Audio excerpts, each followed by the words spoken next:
এয়া মুখ্য অতিথি মহোদয়ে বয়কট্টৰ গণৰাজ্য দিৱসৰ ৰাষ্ট্ৰীয় পতাকা উত্তোলন কৰিছে।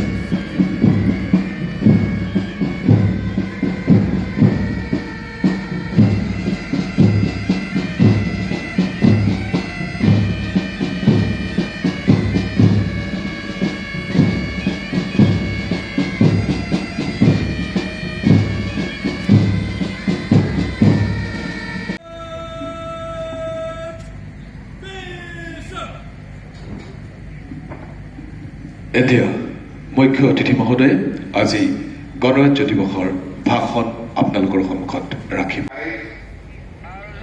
দেশৰ ৭৫ সংখ্যক গণৰাজ্য দিৱস উদযাপনৰ এই পবিত্ৰ ক্ষণত কুমাৰ ভাস্কৰ বৰ্মন ক্ষেত্ৰৰ পৰা আপোনালোকক মই গণৰাজ্য দিৱসৰ আন্তৰিক শুভেচ্ছা ওলগ আৰু অভিনন্দন জনাইছোঁ। গণৰাজ্য দিৱসৰ এই মহেন্দ্ৰ ক্ষণত মই জাতিৰ পিতা মহামানৱ মহাত্মা গান্ধী আৰু যিসকল স্বাধীনতা সংগ্ৰামীৰ চৰম ত্যাগৰ ফলত আমাৰ দেশে স্বাধীনতা অৰ্জন কৰিলে তেখেতসকলৰ প্ৰতি গভীৰ শ্ৰদ্ধাঞ্জলি নিবেদন কৰিছোঁ। ভাৰতবৰ্ষৰ সংবিধানৰ খচৰা প্ৰস্তুতি সমিতিৰ অধ্যক্ষ মহান আইনজ্ঞ তথা ৰাজনীতিবিদ ডক্টৰ ভীমৰাও ৰামজী আম্বেদকাৰ, সংবিধান সভাৰ সভাপতি ডক্টৰ ৰাজেন্দ্ৰ প্ৰসাদ সমন্বিতে সংবিধানৰ প্ৰণেতাসকলক মই শ্ৰদ্ধাৰে স্মৰণ কৰিছোঁ।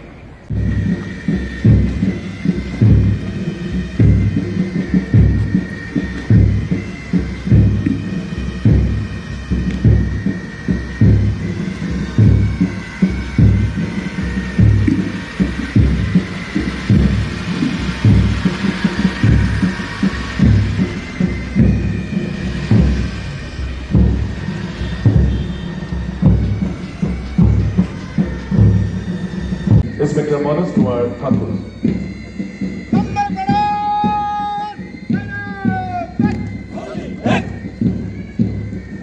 Duty 24th Battalion SSB Platoon, Platoon Commander SIGD Neeraj Kumar. SSB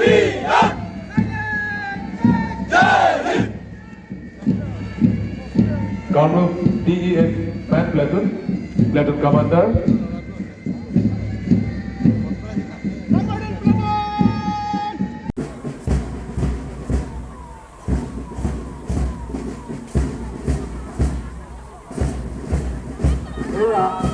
প্ৰথমে অভিবাদন জনাইছে ধেমাজি পুলিচ আনাম্বা কামাণ্ডাৰ SI ৰুমি খাটলাৰী। ইয়াৰ পাছতে আগবাঢ়িছে ধেমাজি পুলিচ আনাম্বা কামাণ্ডাৰ SI বেদান্ত বিকাশ নাথ। ইয়াৰ পাছতে ABSI Satish home guard Dhemaji commander ABSI Satish Chandra Thakuria. ইয়াৰ পাছতে আনুষ্ঠানিক অভিবাদন হেতু আগবাঢ়িছে NCC বয়জ ধেমাজি মহাবিদ্যালয় কামাণ্ডাৰ আণ্ডাৰ অফিচাৰ সেৱক সোণোৱাল। এয়া আণ্ডাৰ অফিচাৰ সেৱক সোণোৱালৰ নেতৃত্বত NCC বয়জ ধেমাজি কলেজ। ইয়াৰ পাছতে NCC girls Dhemaji girls college commander Aimi Buragohain.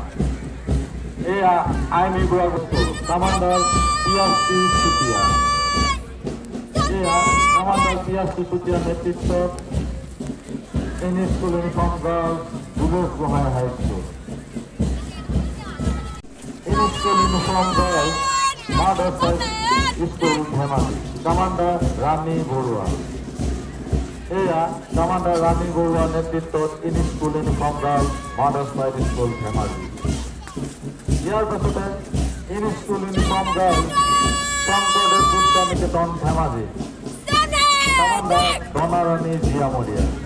এয়া ডনাৰাণী জীয়ামৰীয়াৰ নেতৃত্বত English school uniform girls Sankardev Vidya Niketan Dhemaji. ইয়াৰ পাছতে ইংলিছ স্কুল ইউনিফৰ্ম গাৰ্লছ কিৰণ একাডেমী ধেমাজি কামাণ্ডাৰ ববি সোণোৱাল পৰিদৰ্শন কৰিছে।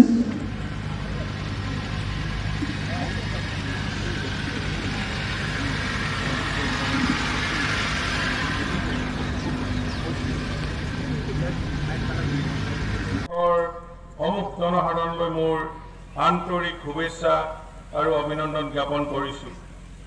আজিৰ এই মহেন্দ্ৰক্ষণত মই জাতিৰ পিতা মহামানৱ মহাত্মা গান্ধী, সুভাষ চন্দ্ৰ বসু, কনকলতা, মুকুন্দ কাকতি, পিয়লি ফুকনকে আদি কৰি যিসকল স্বাধীনতা সংগ্ৰামী চৰম ত্যাগৰ ফলত আমাৰ দেশে স্বাধীনতা অৰ্জন কৰিলে, তেওঁলোকৰ প্ৰতি গভীৰ শ্ৰদ্ধাঞ্জলি নিবেদন কৰিছোঁ।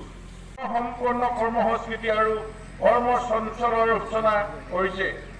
এই অমিত কালৰ অমিত সময়ত আমাৰ ৰাজ্যখনকো প্ৰত্যাশিত লক্ষ্যত উপনীত কৰিবৰ বাবে আমি সকলোৱে সমন্বিতে সংকল্প লোৱা আৰু আগুৱাই যাব লাগিব।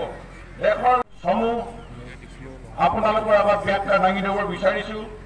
আমি প্ৰথমেই যাব লাগিব সীমা বিবাদ। সীমা বিবাদত আমাৰ ওচৰ চুবুৰীয়া ৰাজ্যসমূহত আমাৰ যি সীমা বিবাদ আছিল আন্তঃৰাজ্যিক, ইয়াক নিষ্পত্তি কৰিবৰ কাৰণে আমাৰ চৰকাৰে ইতিমধ্যে বহুখিনি পদক্ষেপ লৈছে আৰু সীমা সুৰক্ষা আৰু উন্নয়ন বিভাগে সকলো আন্তঃৰাজ্যিক আৰু আন্তঃৰাষ্ট্ৰীয় সীমান্তৰ জিলাত সঠিক পথ নেটৱৰ্ক সংযোগ কৰি সৰ্বস্তৰে অগ্ৰাধিকাৰ প্ৰদান কৰিছে। আমাৰ চুবুৰীয়া ৰাজ্য মেঘালয়, অৰুণাচল প্ৰদেশ, নাগালেণ্ড আৰু মিজোৰামৰ সৈতে থকা সীমান্তৰ মতানৈক্য দূৰ কৰাৰ ক্ষেত্ৰত অগ্ৰগতি লাভ কৰা হৈছে। মাননীয় গৃহমন্ত্ৰী অমিত শ্বাহ ডাঙৰীয়াৰ উপস্থিতিত অৰুণাচল প্ৰদেশত ঐতিহাসিক বুজাবুজি চুক্তি স্বাক্ষৰ কৰা হৈছে। এই বুজাবুজি চুক্তিয়ে দাবী কৰা 123খন গাঁৱৰ ভিতৰত 71খন গাঁৱৰ ক্ষেত্ৰত থকা মতানৈক্য সৌহাৰ্দ্যপূৰ্ণভাৱে সমাধান কৰাৰ পথ প্ৰশস্ত কৰিছে। আজি ৭৫ সংখ্যক গণৰাজ্য দিৱস। আজি কামৰূপ জিলাৰ সদৰত এটা ঐতিহ্যপূৰ্ণ স্থানত আমি এই গণৰাজ্য দিৱসত অংশগ্ৰহণ কৰিবলৈ পাই আনন্দিত হৈছোঁ। ইয়াত আমি আজি মাননীয় মুখ্যমন্ত্ৰী ডক্টৰ হিমন্ত বিশ্ব শৰ্মা ডাঙৰীয়াই ৰাজ্যজুৰি যি প্ৰগতিৰ জোৱাৰ আনিছে, যি বিকাশৰ জোৱাৰ আনিছে, এয়া আমাৰ ৭৫ সংখ্যক গণৰাজ্য দিৱসৰ মুহূৰ্তত আমি যে ভাৰতবৰ্ষৰ লগতে অসমো এখন শক্তিশালী গণতন্ত্ৰ ৰাজ্য হিচাপে, দেশ হিচাপে আমি পৰিগণিত হৈছোঁ। আজিৰ দিনটোত সেইখিনি আমি কামনা কৰিছোঁ আৰু আশা কৰিছোঁ যে আহিব লগা দিনত আমাৰ অমৃত কালত আমাৰ ৰাজ্যখনে দেশৰ লগত সমানে আগুৱাই যাব পাৰিব।